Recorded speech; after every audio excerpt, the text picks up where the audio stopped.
सियावर रामचंद्र की जय। प्रिय भक्तों, आप सभी का मेरे चैनल भक्ति कथा सागर में बहुत बहुत स्वागत है। आज हम रामायण कथा श्रृंखला में चित्रकूट की महिमा का वर्णन करेंगे। चित्रकूट यह केवल एक पर्वत नहीं बल्कि ऋषियों की तपस्या, देवताओं की उपस्थिति और भगवान श्री राम की पावन चरण रज से पवित्र हुई वह दिव्य भूमि है जिसका स्मरण मात्र मन को शांति और आत्मा को आनंद से भर देता है। महर्षि भारद्वाज के मार्गदर्शन में जब भगवान श्री राम, माता सीता और लक्ष्मण चित्रकूट पहुँचे तब मानो स्वयं प्रकृति ने अपने हृदय के द्वार खोल दिए हैं। पर्वतों की चोटियां सूर्य की किरणों से स्वर्णिम हो उठी थीं। मंदाकिनी नदी का निर्मल जल मधुर कलकल ध्वनि करता हुआ बह रहा था। चारों ओर फैले विशाल वृक्ष अपनी हरित छाया से इस पावन भूमि को शीतलता प्रदान कर रहे थे। लताओं पर खिले पुष्पों की सुगंध मंद समीर के साथ पूरे वन में फैल रही थी। ऐसा प्रतीत होता था कि यह स्थान धरती पर स्थित कोई साधारण वन नहीं बल्कि देवताओं का रमणीय उपवन हो। भगवान श्री राम ने चित्रकूट की ओर दृष्टि उठाई और कुछ क्षण मौन होकर उसके अलौकिक सौंदर्य का अवलोकन किया। उनके शांत मुख पर संतोष की मधुर मुस्कान खिल उठी। उन्होंने लक्ष्मण से कहा, भाई, यह स्थान वास्तव में अत्यंत पवित्र और मनोहर है।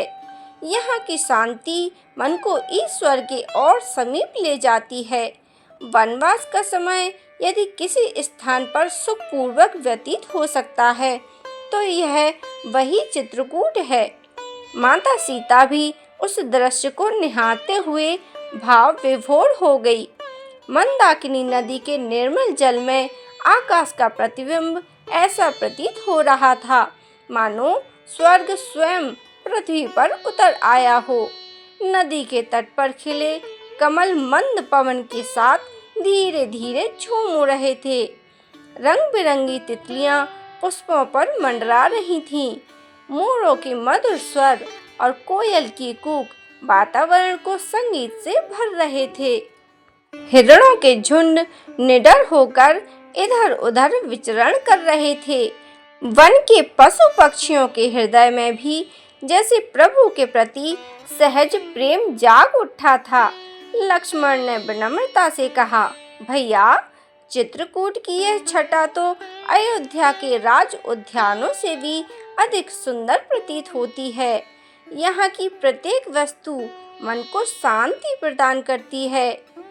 श्री राम मुस्कुराकर बोले, लक्ष्मण, प्रकृति स्वयं भगवान का प्रत्यक्ष स्वरूप है। जो मनुष्य प्रकृति के बीच रहकर संतोष और मर्यादा का पालन करता है वह परम सुख का अनुभव करता है। धीरे धीरे चित्रकूट में भगवान श्री राम के आगमन का समाचार आसपास के आश्रमों तक पहुंच गया। अनेक ऋषि मुनि अपने शिष्यों सहित उनके दर्शन के लिए आने लगे। महर्षि अत्रि, तपस्वी मुनि, ब्रह्मचारी और वनवासी सभी प्रभु के दर्शन कर अपने को धन्य मानने लगे। वे फल, कंद, मूल और वन के पुष्प लेकर आए। सभी ने श्रद्धा पूर्वक प्रभु के चरणों में प्रणाम किया। एक वृद्ध ऋषि ने हाथ जोड़कर कहा, प्रभु, वर्षों से यह वन राक्षसों के भय से व्याकुल है। आपके आगमन से हमें विश्वास हो गया है कि अब धर्म की पुनः स्थापना होगी और हमारी तपस्या निर्भय होकर पूर्ण होगी। भगवान श्री राम ने अत्यंत करुणा से उत्तर दिया, ऋषिवर, धर्म की रक्षा करना ही मेरा कर्तव्य है। जब तक मैं इस वन में हूँ किसी भी साधु संत को भयभीत होने की आवश्यकता नहीं है। ऋषियों के मुख पर प्रसन्नता की चमक फैल गई। उन्होंने प्रभु को आशीर्वाद दिया। और अपने अपने आश्रम में लौट गए। चित्रकूट का प्रत्येक दिन अत्यंत पवित्र और अनुशासित था। ब्रह्म मुहूर्त में भगवान श्री राम, माता सीता और लक्ष्मण मंदाकिनी नदी में स्नान करते, सूर्य देव को अर्घ्य अर्पित करते और संध्या वंदन, जप तथा ईश्वर का स्मरण करते। इसके बाद वन से फल, कंद और मूल एकत्र करते तथा ऋषियों के आश्रमों में जाकर उनका कुशल क्षेम पूछते। माता सीता वन की स्त्रियों और ऋषि पत्नियों से अत्यंत प्रेम पूर्वक मिलती। वे उनसे वन के वृक्षों, औषधियों और प्राकृतिक जीवन के विषय में सीखती। वे स्वयं भी आश्रम की व्यवस्था में सहयोग करती। उनके सरल स्वभाव और मधुर वाणी ने सभी का हृदय जीत लिया था। लक्ष्मण का जीवन तो पूर्णतः सेवा का पर्याय बन चुका था। वे प्रातः से लेकर रात्रि तक अपने प्रभु और माता सीता की आवश्यकताओं का ध्यान रखते। कभी जल लाते, कभी लकड़ियां एकत्र करते, कभी पर्णकुटी की मरम्मत करते, तो कभी आसपास की सुरक्षा का निरीक्षण करते। उनके चेहरे पर कभी थकान दिखाई नहीं देती थी। एक दिन भगवान श्री राम मंदाकिनी नदी के तट पर बैठे थे। सामने चित्रकूट की पर्वतमाला सूर्यास्त की लालिमा में अद्भुत दिखाई दे रही थी। माता सीता उनके समीप बैठी थीं और लक्ष्मण थोड़ी दूर धनुष लेकर पहरा दे रहे थे। श्री राम ने मंद स्वर में कहा, सीते, देखो यह पर्वत कितना शांत है। न इसे राज्य का अभिमान है, न वैभव का मोह। यह निस्वार्थ भाव से सभी को आश्रय देता है। मनुष्य को भी इसी प्रकार धैर्यवान, स्थिर और उदार होना चाहिए। माता सीता ने उत्तर दिया, प्रभु, आपके साथ रहते हुए वन भी स्वर्ग के समान प्रतीत होता है। यहाँ का प्रत्येक दिन मुझे ईश्वर की निकटता का अनुभव कराता है। इसी समय कुछ वनवासी परिवार अपने बच्चों सहित प्रभु के दर्शन के लिए आए। वे अत्यंत सरल और निष्कपट थे। उन्होंने वन के मधुर फल और शहद प्रभु को भेंट किए। भगवान श्री राम ने बड़े प्रेम से उनका स्वागत किया और उनसे उनके जीवन के विषय में पूछा। वनवासियों ने कहा, प्रभु, आपके आने के बाद हमें ऐसा लगता है जैसे हमारे अपने परिवार का कोई सदस्य हमारे बीच आ गया हो। श्री राम ने उन्हें धर्म, सत्य, परिश्रम और परस्पर प्रेम का उपदेश दिया। उन्होंने कहा, मनुष्य का सबसे बड़ा धन उसका सदाचार है। जो दूसरों का भला करते हैं वही वास्तव में ईश्वर का प्रिय बनता है। वनवासी अत्यंत प्रसन्न होकर लौटे। वे अपने गांव में जाकर प्रभु के मधुर व्यवहार का वर्णन करने लगे।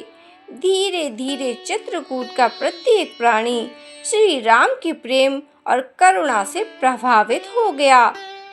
संध्या के समय जब सूर्य पर्वतों के पीछे छिप जाता, तब चित्रकूट का दृश्य और भी मनमोहक हो उठता। आकाश में असंख्य तारों की झिलमिलाहट दिखाई देती। मंदाकिनी की लहरें चंद्रमा की चांदनी में चांदी के समान चमकने लगती। पर्णकुटी के बाहर दीपक की लौ टिमटिमाती रहती। उस शांत वातावरण में भगवान श्री राम धर्म, नीति और लोक कल्याण पर लक्ष्मण को उपदेश देते। माता सीता श्रद्धा से उन वचनों को सुनती। चित्रकूट का प्रत्येक क्षण संसार को यह संदेश देता था कि सच्चा सुख राजमहलों में नहीं, बल्कि संतोष, सेवा, प्रेम और धर्म के पालन में है। यही कारण है कि चित्रकूट केवल एक भौगोलिक स्थान नहीं, बल्कि भारतीय संस्कृति में तपस्या, त्याग, मर्यादा और भक्ति का जीवन प्रतीक बन गया है। भगवान श्री राम की उपस्थिति से चित्रकूट का प्रत्येक कण पवित्र हो गया। पर्वत, नदी, वृक्ष, लताएं, पशु पक्षी, ऋषि मुनि और वनवासी सभी उनके प्रेम से अभिभूत थे। ऐसा लगता था मानो स्वयं प्रकृति भी इस दिव्य लीला की साक्षी बनकर आनंद से भर उठी हो। किंतु चित्रकूट का यह शांत और आनंदमय जीवन अधिक समय तक वैसा नहीं रहने वाला था। अयोध्या में महाराज दशरथ श्री राम वियोग की अग्नि में जल रहे थे। उनका हृदय अपने प्रिय पुत्र के बिना प्रत्येक क्षण टूट रहा था। शीघ्र ही वह करुण समाचार चित्रकूट तक पहुंचेगा, जो संपूर्ण रामायण के सबसे मार्मिक प्रसंगों में से एक है। तो भक्तों, यह कथा यहीं समाप्त होती है।